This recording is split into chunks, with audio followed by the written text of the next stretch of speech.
Welcome to the STARS program, seniors taking active roles in society. And now, here's your host, ANITA FINLEY. Are you caring for anyone in your family? Do you have someone that you're trying to help? And are they an elder person? They could be a younger person. But we think that this is, as our author, Lynn Sheppard, just said to me, it's really an epidemic that's happening. And especially if you care about the person. You know, it's one thing to care for them, but then do you really care about them? So if that's true, you'll be exhausted, but it's what you have to do. So welcome to our show, Lynn. You know so much about this. I mean, you went through this, of course, with your book, When Family Calls, Finding Hope in the Chaos of Long-Distance Caregiving. I mean, you just hit it right on the button. Well, thank you. I think I hit it on the button because I had 5 different experiences with it. Right. Which, you know, every time taught me something new. I think that's very unusual, too. Usually someone goes through maybe 1 or 2, but for you, and these were not, I mean, these were distant relationships in a sense, an aunt and an uncle and your father, of course, and all, but, and your brother and then your mother. But this is really strange. Hospice is being overworked. I must say, I hear so many stories of hospice going into all these homes, and I don't know how long they're going to be able to stay alive this way with all the budget cuts and everything. Well, hopefully there will be funding, and ultimately there needs to be that option for people, and it's a personal choice, and not all people will choose that. But my 5 experiences happen to be as positive as it can be. I mean, the end result is never what we want, but it's part of life. And it certainly helped all of them in the end with, there's a lot of pain and suffering oftentimes, and medications are given and given and given, and it doesn't necessarily help. And I think the natural way makes more sense. You mentioned that I had, that there were 2 people that I took care of that although they were my aunt and uncle, I was very, very close to them. So I had, my father, my mother, my aunt, my uncle, and my brother, which gave me a look into caring for people at different ages and different stages and different types of physical issues, be it disease, dementia, whatnot. But so all of them, and when you mentioned hospice, their need for hospice was also different. How was that? Explain that. Well, for example, with my brother, he was 58 when he was diagnosed, and the hospice, I believe he was then, 59 by then, and so the decision was more agonizing because when somebody is already advanced in age, I'll take the one that was the oldest, my aunt, was 93. She'd lived a very, very productive, good, long life. And it came to be there just was nothing else that could be done to help her live any sort of a life with quality. And so that decision, although it was difficult, always, it was easier to make, and of course it's something you discuss with other family members, and it's not one person's decision, and you get all the information you can. But then when it comes to, my brother, whom I was very close to, and I, was the first one to, the facility he was in at the time, which was a skilled nursing, they had somebody, they did it within that facility at first, and then there was a hospice house to consider, which had been developed recently, and it was funded by a private foundation. And that's some of what's happening to fund, I think, some of these programs, in addition to the other types of help that come from state support. But a lot of it comes from the passion of somebody that has the ability to donate, and I'm trying to think of the name, but anyway, this was up in Michigan. And the person that it was their brainchild, basically, they worked as a nurse, and they knew all of the needs. And I don't think there was anything forgotten in this hospice house. And we ended up being able to access it. But the first discussion, they sent somebody to see my brother within the skilled nursing, and they were using, different kinds of support and medication at that point. And that was probably the most difficult discussion I've ever been through. And he was not ready. And I don't know anybody who would be at 58 or 59, rather.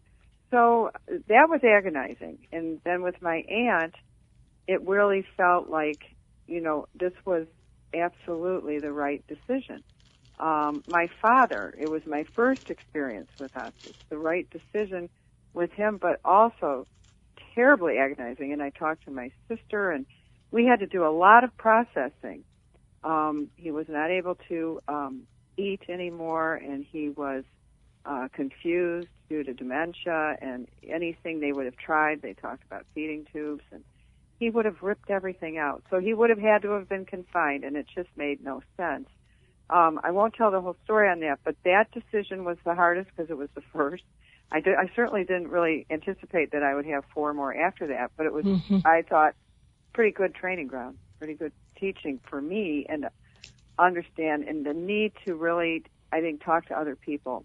I don't think you can do this alone. Well, I know you can't. Let me tell everyone, you're listening to someone who's not only experienced, but she had great compassion, but she's been a social worker too. So this was a very, very interesting thing, and I think it came over so many years too. This wasn't someone had a problem, they died, and then maybe another person had a problem. No, this went on for a long time. So the name of the book, and I really suggest you buy this book because you never know, and it's so helpful. And whether it's going to help yourself or some friends, it's worth it. It's called When Family Calls: Finding Hope in the Chaos of Long-Distance Caregiving, and it's by Sheppard, Sheppard. Well, however, the author name, my name Caroline H. Sheppard. So if you're looking for it and you look under Lynn Sheppard, you won't find it. Caroline Sheppard. That's good. Thank you. The one thing I just want to share with you too, I don't know if it's the same everywhere else, but here in South Florida we have a lot of caregivers from a lot of diverse caregivers. And I was just told about someone who's having hospice, and there's a person, she's Haitian, and who's doing the caregiving. It's coming, I guess, out of insurance, and she's a very nice lady, but she doesn't know how to cook satisfactorily for my friend. And they should have taught her, I would think, at hospice, since this happens all the time, but they didn't. And so another friend's going over to teach this person what to buy at the grocery store and how to make a hamburger, if you want to believe that. Wow. Yeah, well, any of that can happen, right? I mean, and that's the part of what I write about, too, is learning how to be resourceful. I mean, hospice is just one piece of my stories, but it happens to be in each one. But the finding what you need, and sometimes when you're so overwhelmed, you do feel helpless, powerless. You kind of feel like, I don't know where to start. Or you don't want to let somebody know you don't know. I think that's pretty common.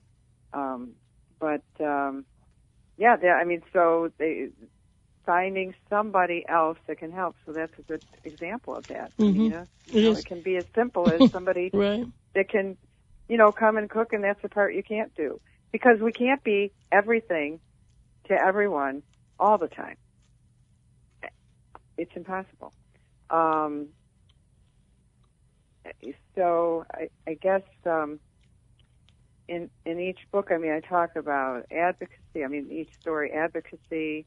That was probably the most important thing when you're caring for people that can't either, speak. For my mother, that was her situation due to a stroke. you have to be an advocate, which can be intimidating. My first experience as an advocate going into a hospital and asking questions or wanting to know what's happening was completely different than my last one. I became much stronger at it and better at it. And even with my background as a social worker, when you're personally involved, if it's your family, your logic can sometimes just, that ability to formulate exactly what you need and then ask the question can really go out the window. It's just harder when you're personally invested and involved like that. And there's so many medical decisions, as your book shows. Do I do this or should I do that? And you go to different doctors and they have different opinions, and you talk to your friends, and then ultimately, as you said, you're going to make the decision if the person you're caring for can. Yeah, because I was assigned guardian, for example, for my brother, due to numerous things that happened to him. He had cancer, but he also ended up with a subarachnoid brain bleed, which created issues with his ability for judgment and things like that, and making decisions. And those are the things that are the last thing you think you're ever going to have to do, or that are going to happen. And I think that was one thing that drove me to write the book was, people saying, wow, what else? Yeah. Well, and these things can happen to everybody. Nobody's situation is ever identical, right? But there's common threads in each one. So I think I was thinking about this before I started talking to you today, and I was thinking of the fact that caregivers helping other caregivers has become such a powerful thing that didn't really exist in the past. I don't know. I mean, I think it's growing more and more over time, but the support groups that are out there, and just having the access through Facebook pages where there are support groups for caregivers, that connection helps so much.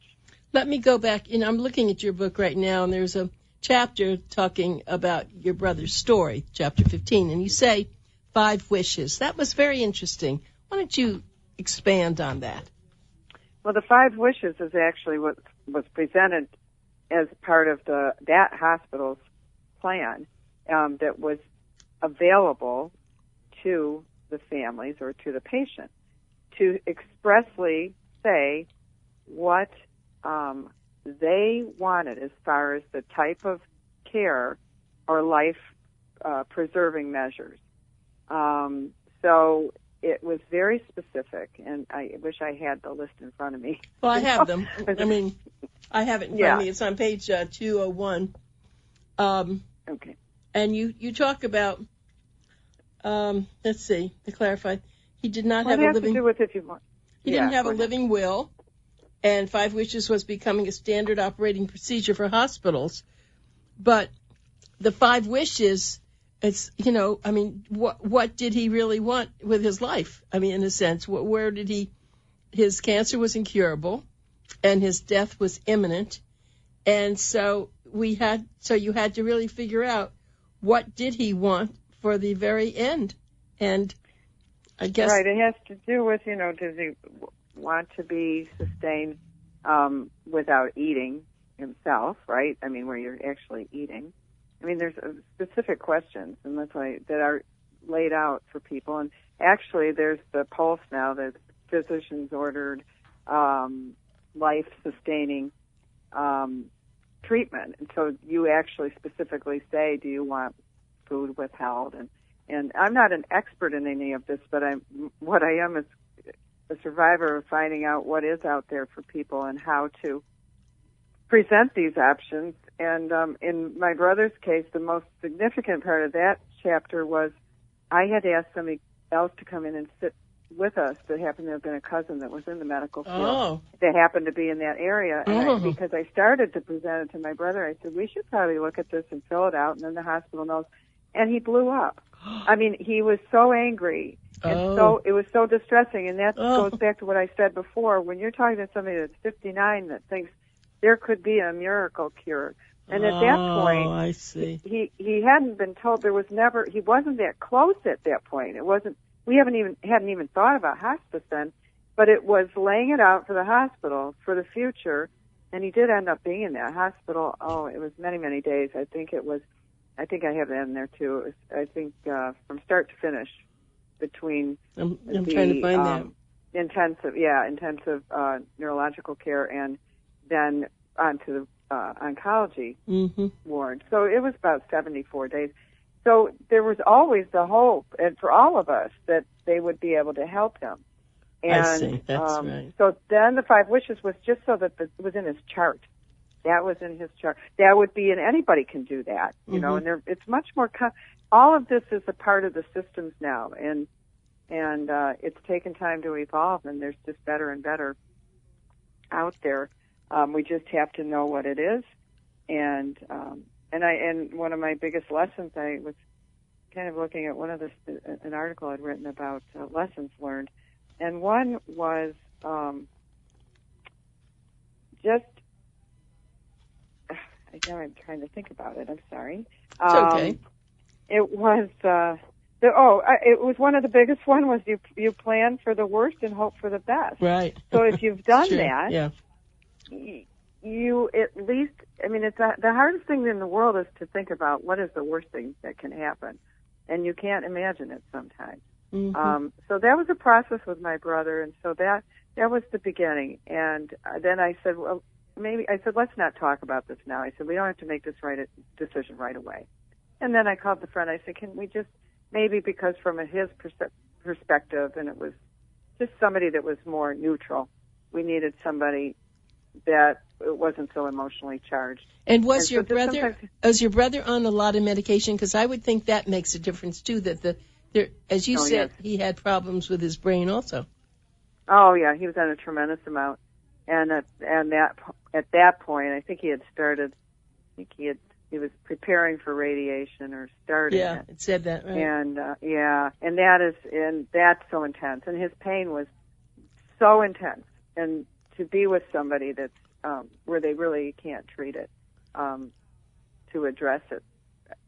That's been terrible on you because you feel his pain hopeless. And you can't do anything about it. It must just have been terrible.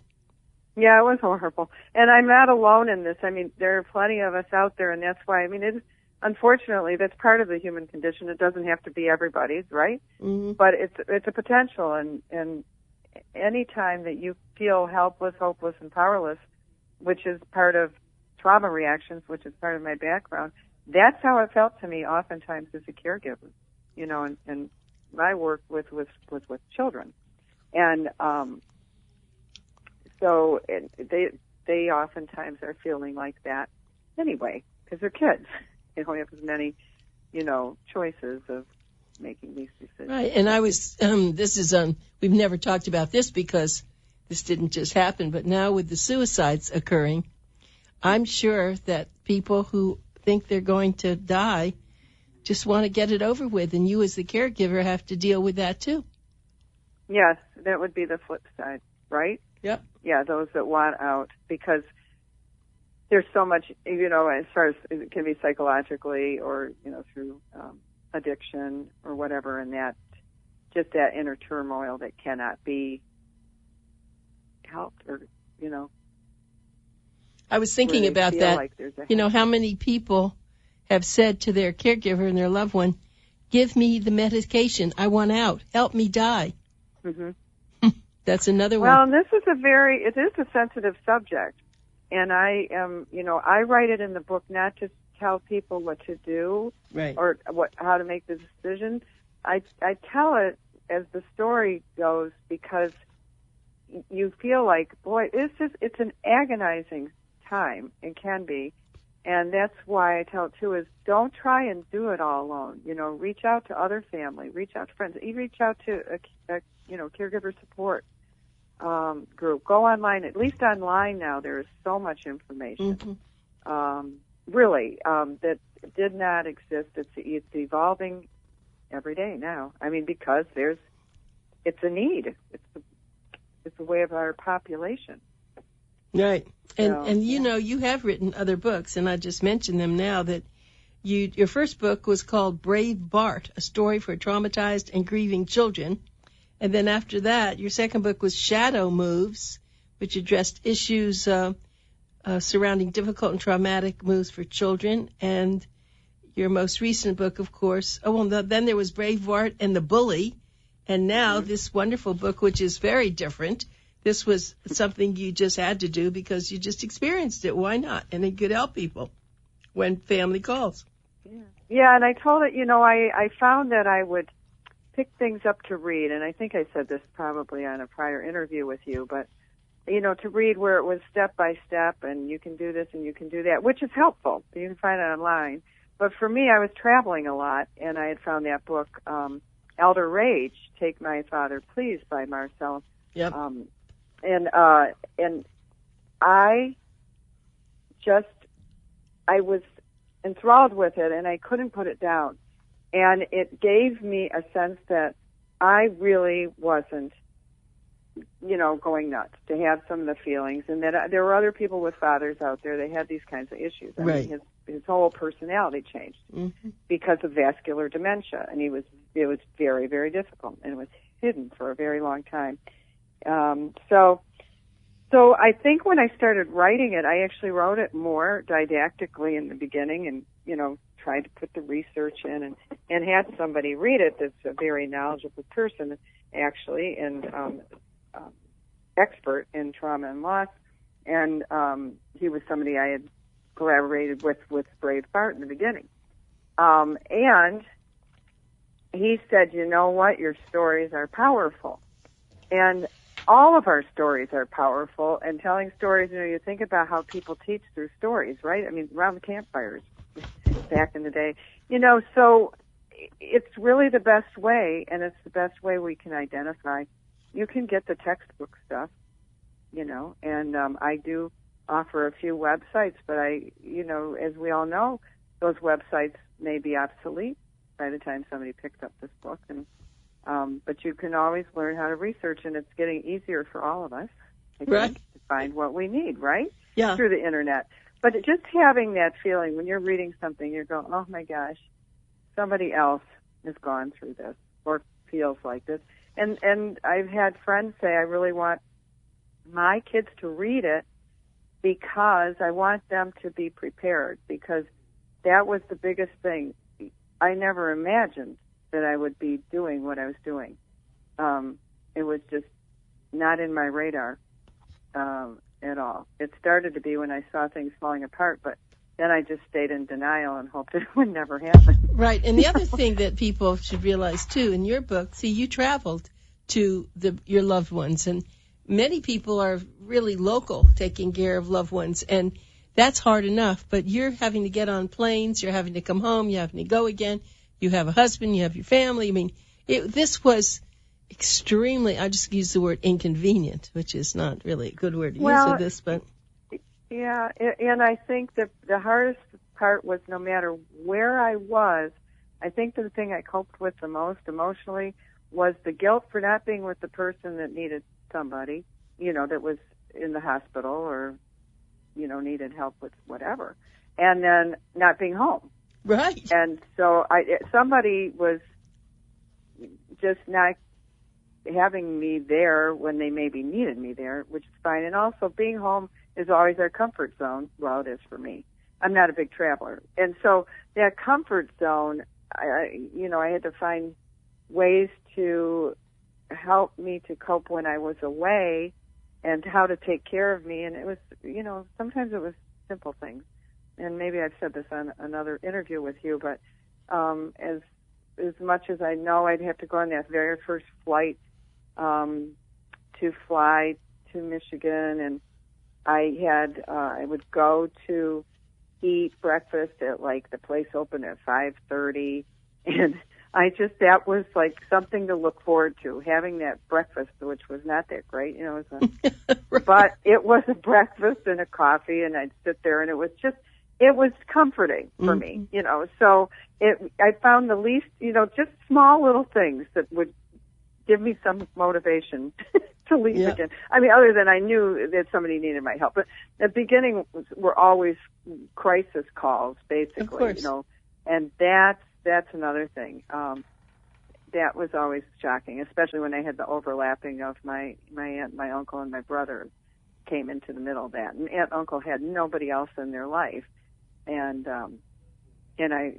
So we all do, I think, what we have to do when we can do it and what's needed.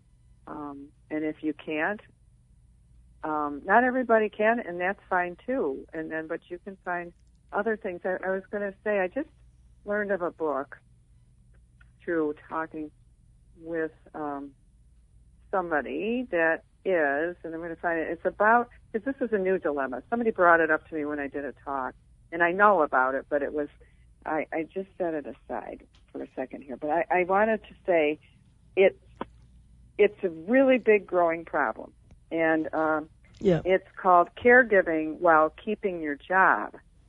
Oh, right. And, yes. Oh, we didn't go over that, but you're absolutely right. So, well, we've run out of time, but that's a good thought. We'll try to keep your job, and you can only go away for so many days, and then you're in jeopardy, and now you have another problem. So anyway, well, I thank you always when you come on, Lynn. You always bring up good stuff, and I know our listeners appreciate it because you're so articulate, and I hope, that they get your book and that people, and we will have your book at the Boomer Expo, July the 24th. So that'll be wonderful. Good. Yeah. Thank you. Can I give my website? Would that Absolutely. be okay? Sure. Please. All right, because there's a lot there that you can get information. It's Caroline H. Sheppard, CaroLineh. Sheppard is SHEPPARD.com. Yep, I've got that. Thank you so much. Thank you so much, Lynn. All right, talk to you again. Bye. Bye-bye.